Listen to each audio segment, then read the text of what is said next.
Olá, meus amores! Tudo bem com vocês? Estamos nós aqui para mais uma videoaula, né? E hoje a gente vai falar sobre... A gente vai dar continuidade ao nosso assunto de ecologia, tá? E a gente vai falar hoje sobre relações tróficas. O que seria relações tróficas, tia Dindi? Então, são as relações alimentares entre os seres vivos, tá vendo aqui? Cada etapa da cadeia alimentar é um nível trófico. Então, quando a gente fala de relações tróficas, a gente está falando das etapas e das relações entre os seres vivos com relação à alimentação, tá? É quem serve de alimento para quem pode comer o que na cadeia alimentar, beleza? Então, vamos lá, olha só. Dentro dessas relações tróficas, a gente vai ter os produtores, a gente vai ter os consumidores e os decompositores. Só isso, pessoal, super simples de se entender, tá? Então, quem vão ser os produtores? Olha só, os produtores, eles são os seres autótrofos, olha aqui, tá vendo? Quem é um ser autótrofo? É aquele que consegue realizar fotossíntese. São os seres vivos que conseguem produzir o próprio alimento, pessoal. Os seres vivos que produzem o próprio alimento, quem são? As plantas, as algas e as cianobactérias também, que são seres microscópicos que vivem geralmente no mar. E alguns rios também, tá, meus amores? Então, olha só.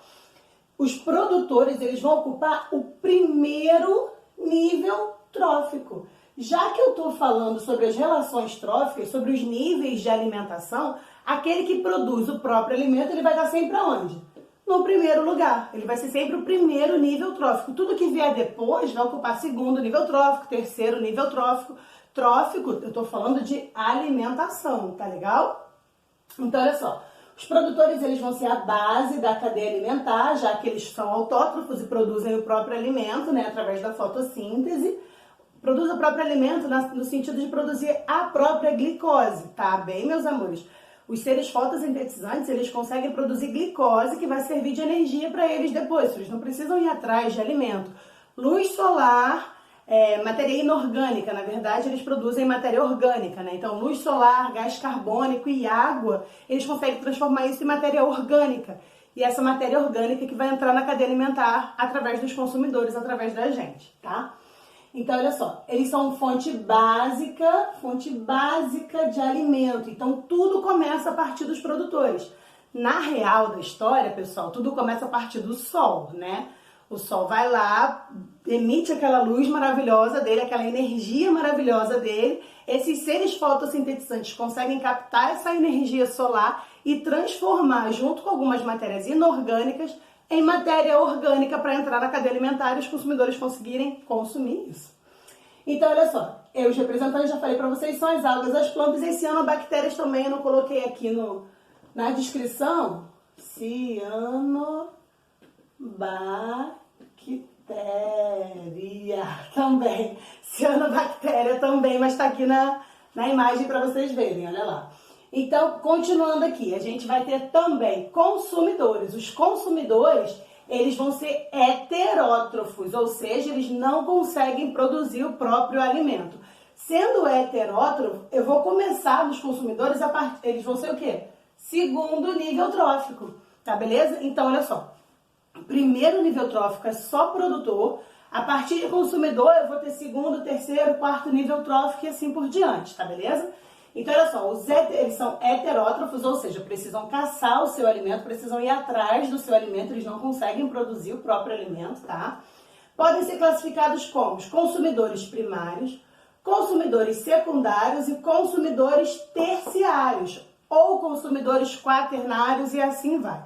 Como é que você vai distinguir isso, meu amor? Olha só, presta atenção então. Para ser um consumidor primário, ele vai ser aquele animal que come a planta. É aquele ser herbívoro. Consumidor primário, então, é aquele que se alimenta somente de vegetais. Quer ver um exemplo clássico de animal, de um consumidor primário? Boi, vaca. Eles se alimentam de quê? De vegetais. Eles se alimentam de capim, cavalo e assim por diante. Então, eles são consumidores primários. Consumidor secundário, quem vai ser? Vai ser aquele que se alimenta do animal que se alimenta do produtor. Então, consumidor secundário, digamos aí, que pode ser, somos nós no momento lá do churrasco. Então, olha só, o ser humano, ele pode ser tanto consumidor primário, no momento que ele come uma fruta, que ele come um alface, quanto o consumidor secundário, quando ele come um boi, quando ele come um frango. Aí a gente está sendo consumidor secundário, porque a gente está se alimentando de um animal que se alimenta de produtor, que se alimenta do verdinho, que se alimenta do vegetal. Beleza? E assim vai por diante. E aí, olha só, quem são os representantes de consumidores, pessoal? Somos nós, né, os animais, são os protozoários e os fungos. Fungos também podem ser consumidores, tá beleza? Por que eu falo também? Porque os fungos eles vão entrar aqui também, ó, nos decompositores. E a gente fecha a nossa cadeia alimentar com os decompositores. Os decompositores eles são heterótrofos também, precisam ir atrás do seu alimento, não produzem o próprio alimento, mas diferente dos consumidores, eles realizam decomposição, diferente dos consumidores. Os consumidores, eles realizam digestão. Nós, consumidores, a gente digere o nosso alimento. Já os decompositores, eles decompõem o alimento deles, que é diferente da gente, tá, meu pessoal? Então, olha só, eles se alimentam de todos os consumidores da cadeia alimentar. E não só dos consumidores, tá? Os decompositores, eles podem se alimentar de quem também? Dos produtores. No momento que uma árvore cai, por exemplo, como é que ela vai se decompor na natureza? Quem vai decompor ela? Os fungos e as bactérias. Decompositor, pessoal, só é, assim, estritamente falando, tá? Só é composto por fungo e bactéria. Não cai naquela onda de que animal que come animal morto vai ser um decompositor. Não, não vai. Urubu, por exemplo. O urubu, ele se alimenta de animais mortos, né? A gente sabe disso. Só que o urubu, ele não é um decompositor. Ele é um consumidor também. Ele vai ser um consumidor primário, um consumidor secundário, dependendo do animal que ele está comendo ali naquele momento, que está morto ali, que ele vai se alimentar daquele ser vivo morto. Ele não é decompositor, porque ele faz digestão, ele não faz decomposição, tá? Beleza, pessoal? Mais pra frente a gente vai estudar um pouquinho melhor a diferença sobre esses animais, mas ele não é um decompositor, ele é um consumidor. E aí, continuando aqui nas nossas relações tróficas, existe também, você já deve ter escutado falar isso em outro momento, cadeia alimentar e teia alimentar. Qual é a principal diferença entre cadeia e teia alimentar? Na cadeia alimentar vai ser uma sequência linear, tá vendo aqui? De relações tróficas, de interações tróficas. Então, como é que vai funcionar isso aqui? Olha só.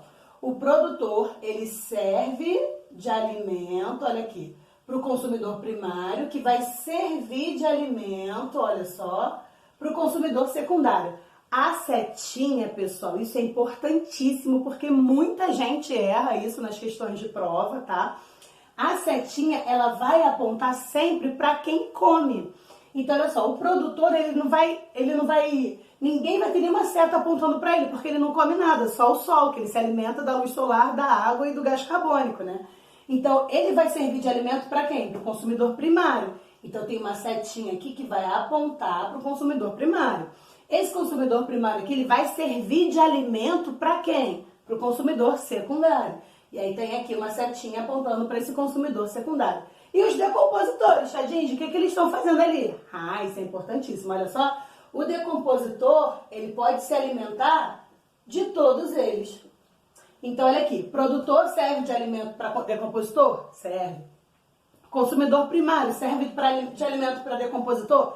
Serve. Consumidor secundário serve de alimento para decompositor? Serve também. Então, todas as setinhas sempre na cadeia alimentar vão apontar para os decompositores. Mas os decompositores nem sempre aparecem na cadeia alimentar, tá, pessoal? Geralmente a cadeia alimentar vai ser representada só por esses camaradas aqui. Dificilmente o decompositor vai aparecer.